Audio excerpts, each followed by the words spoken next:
জমে উঠতে শুরু করেছে ঢাকা আন্তর্জাতিক বাণিজ্য মেলা। শুক্রবার ছুটির দিনে ভিড় কিছুটা বেশি। বরাবরের মতো ক্রোকারিজ সামগ্রী, পোশাক ও গৃহসজ্জার জিনিসের প্রতি বেশি আগ্রহ দেখা গেছে।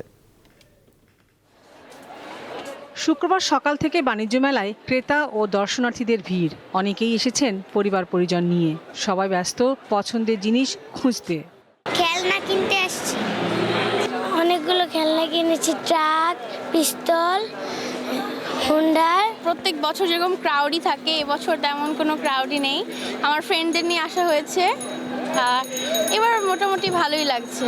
গৃহস্থলের কাজে দৈনন্দিন প্রয়োজন পড়ে এমন সব পণ্যের দিকে নজর বেশি ক্রেতার। এর মধ্যে ইলেকট্রিক চুলা বা রান্নার পণ্য বেশি খুঁজছেন তারা।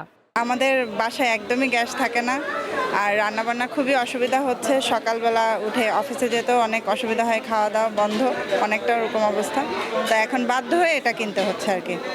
বিদ্যুৎ বিলটা বাড়বে, হ্যাঁ বিদ্যুৎ বিলটা আমি মাথায় রাখছি যে কিছুটা বিদ্যুৎ বিল আমার এখানে বাড়বে, কিন্তু টেম্পোরারি আর কি অল্টারনেট সলিউশনের জন্য আর কি এটা চিন্তা করতেছি। বিদেশি স্টলগুলোর মধ্যে কাশ্মীরি শাল, পোশাক, Turkish carpet, Pakistani three piece ও থাইল্যান্ডের বিভিন্ন পণ্য খুঁজছেন ক্রেতারা।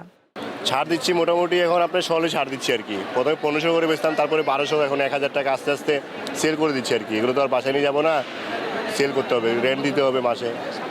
আসবাবপত্রেও আগ্রহ দেখা গেছে অনেকের। নতুন ডিজাইনের আসবাবপত্র নিয়ে এসেছে বিভিন্ন প্রতিষ্ঠান। মেলা থেকে ফার্নিচার আমরা নেওয়ার উদ্দেশ্য হচ্ছে একটা, যে এখানে কম্পেয়ার করা যাচ্ছে, অনেকগুলো শোরুম পাশাপাশি থাকে, আর মেলাতে তারা একটা এক্সট্রা অ্যাডভান্টেজ দেয়।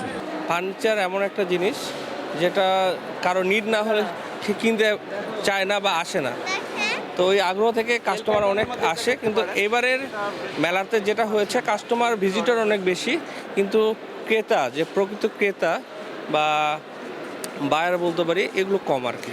বর্ণিল আলোয় ঘর সাজাতে ঝাড়বাতির প্রতিও আকৃষ্ট হতে দেখা গেছে ক্রেতাদের। লাবণী গুহ, দীপ্ত সংবাদ, ঢাকা।